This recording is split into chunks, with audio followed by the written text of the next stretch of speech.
2026년 7월 29일 수요일 에스겔 33장 1절에서부터 9절까지의 말씀, 파수꾼의 나팔 소리라는 제목으로 하나님 말씀 전하겠습니다. 성벽 위에는 늘 파수꾼이 있습니다. 그는 누구보다 먼저 적의 움직임을 살피는 사람들이죠. 멀리서 적이 다가오는 것을 발견하면 즉시 나팔을 부는 존재가 파수꾼이었습니다. 그 나팔 소리는 백성을 놀라게 하는 소리였지만 동시에 공동체를 살리는 소리였습니다. 오늘 하나님께서는 에스겔을 다시 파수꾼으로 세우십니다. 예루살렘은 이미 무너졌고 백성은 절망에 빠져 있었습니다.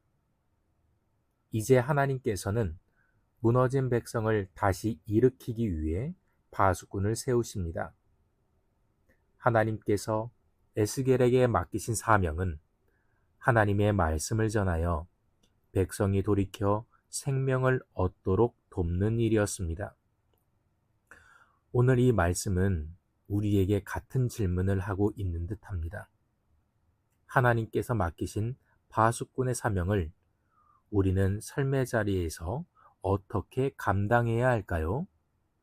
자, 먼저는 사랑하는 마음으로 경고를 하는 것입니다. 3절로 4절입니다. 그 사람이 그 땅에 칼이 임함을 보고 나팔을 불어 백성에게 경고하되 그들이 나팔 소리를 듣고도 정신 차리지 아니하므로 그 임하는 칼에 제거함을 당하면 그 피가 자기의 머리로 돌아갈 것이라. 하나님께서는 파수꾼의 역할을 분명하게 말씀하십니다. 적이 오는 것을 보면 나팔을 불어 백성에게 알려야 합니다. 나팔 소리를 들은 사람은 피하여 생명을 얻을 수 있죠. 나팔 소리는 듣기 좋은 소리가 아닙니다. 평안한 일상을 흔들고 긴장을 불러일으킵니다. 경각심을 주죠. 그러나 그 소리가 있었기에 사람들은 목숨을 건질 수 있었습니다. 에스겔이 전한 심판의 말씀도 마찬가지였습니다.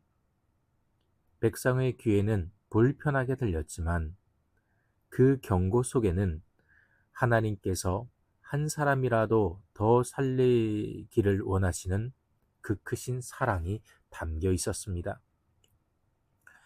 우리도 살아가면서 사랑하는 사람에게 해야 할 말을 망설일 때가 있습니다. 혹시 그 사람이 마음에 상처를 입을까 염려하고 관계가 멀어질까 두려워하며 침묵을 선택하기도 합니다. 그러나 진정한 사랑은 생명의 길을 알려주는 사랑입니다. 부모는 자녀에게 위험한 길을 경고합니다. 의사는 환자에게 병을 숨기지 않고 처방을 하죠. 그 이유는 생명을 살려야 되기 때문입니다. 신앙생활도 같지요. 믿음의 길에서 멀어지는 사람을 위해 기도하고 말씀으로 권면하며 다시 하나님께 돌아오도록 손을 내미는 것이 파수꾼의 사명입니다. 하나님께서는 오늘도 우리를 생명을 살리는 파수꾼으로 부르고 계심을 믿습니다. 다음으로 하나님의 말씀은 반드시 믿음으로 응답해야 합니다. 5절입니다. 그가 경고를 받았던들 자기 생명을 보존하였을 것이나 나팔 소리를 듣고도 경고를 받지 아니하였으니 그 피가 자기에게로 돌아가리라. 아멘. 하나님께서는 나팔 소리를 듣고도 피하지 않는 사람은 자신의 선택에 대한 책임을 지게 된다고 말씀하십니다. 반대로 파수꾼이 나팔을 불지 않았다면 그 책임은 파수꾼에게로 돌아가는 것입니다. 이 말씀은 하나님의 말씀을 듣는 것에서 만족하지 말고 말씀에 응답하는 믿음이 필요함을 보여주고 있습니다. 우리는 매주 말씀을 듣습니다. 성경을 읽고 기도하며 하나님의 음성을 들을 기회를 많이 얻습니다. 중요한 것은 말씀을 들은 뒤에 어떤 결단을 내리는가입니다. 베드로는 예수님의 말씀을 듣고 곧바로 그물을 버려두고 주님을 따랐습니다. 삭개오는 예수님을 만난 뒤 자신의 재산을 이웃과 함께 나누었습니다. 하나님의 말씀은 사람을 움직이게 합니다. 오늘도 하나님께서는 말씀으로 우리의 마음을 두드리십니다. 용서해야 할 사람이 떠오른다면 용서를 선택해야 합니다. 기도해야 할 마음을 주신다면 바로 기도의 자리로 나아가야 합니다. 섬겨야 할 자리를 보여주신다면 순종으로 발걸음을 옮겨야 합니다.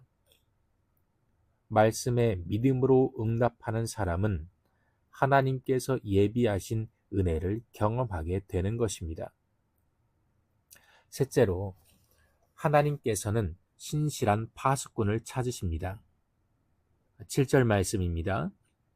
인자야, 내가 너를 이스라엘 족속의 파수꾼으로 삼음이 이와 같으니라.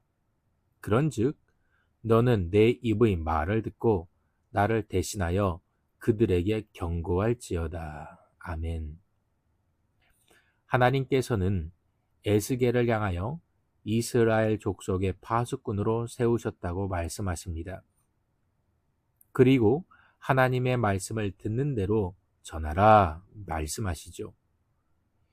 에스겔의 책임은 사람들의 마음을 억지로 바꾸는 일이 아니었습니다. 하나님의 말씀을 충성되게 전하는 일이었습니다. 사람을 변화시키는 일은 하나님께서 하시는 일입니다. 물론 우리도 복음을 전하다 보면 낙심할 때가 있지요. 함께 예배드리십시다 라고 권면하지만 거절당하기도 하고, 함께 기도하자고 하지만 그 사람의 마음의 문이 쉽게 열리지 않을 때도 있습니다. 그럴수록 우리는 기억해야 할 사실이 있는데요. 하나님께서는 결과보다 충성을 귀하게 여기신다라는 거죠. 씨를 뿌리는 농부는 열매가 맺을 것을 믿고 씨를 뿌립니다. 비가 언제 내릴지, 폭풍이 언제 올지, 열매가 정확히 언제 열릴지는 알지 못합니다. 그래도 포기하지 않죠. 우리도 하나님께서 맡기신 자리에서 복음을 전하고 기도하며 사랑을 실천하는 일을 계속해야 합니다.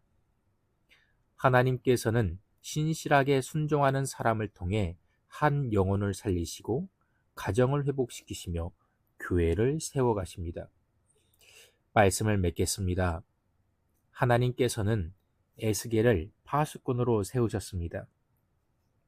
그리고 오늘 우리도 각자의 자리에서 파수꾼으로 살아가기를 원하십니다. 경고를 전하는 것은 생명을 사랑하는 마음입니다. 하나님의 말씀은 믿음으로 응답할 때 열매를 맺습니다. 하나님께서는 신실하게 사명을 감당하는 사람을 기뻐하십니다. 오늘도 하나님께서 맡기신 자리에서 파수꾼의 나팔을 힘있게 불길 원합니다. 가족에게, 이웃에게, 다음 세대에게 생명의 말씀을 전하십시오. 하나님께서 그 말씀을 통해 영혼을 살리시고 회복의 역사를 이루어 가실 것입니다. 기도하겠습니다. 하나님 감사합니다. 오늘 우리를 깨워주시고 하나님의 자녀로 불러주시며 영혼을 사랑하는 마음을 허락해 주시니 감사합니다. 오늘도 하나님의 백성의 파수꾼으로서 주신 사명 감당해 나갈 수 있도록 하여 주옵시고, 파수꾼의 나팔소로로 인하여서 내가 속한 공동체가 안전을 누리고 경각심을 가지고 깨어있는 것처럼 영적인 파수꾼으로서 우리 가정을 지켜나가게 해주시고 직장과 교회 공동체를 세워나가는 우리 모두가 되게 하여 주옵소서. 믿음으로 하나님의 말씀에 순종하며 반응하게 하여 주옵시고, 때를 얻든지 얻지 못하든지 주신 사명 기쁨으로 충성으로 감당하는 우리 모두가 되게 하여 주시옵소서. 늘 생명을 사랑하게 하여 주옵시고, 복음의 열매를 많이 맺게 하여 주시사 나의 영광이 아니라 하나님의 영광을 위하여 쓰임받는 우리 모두가 되게 하여 주시옵소서.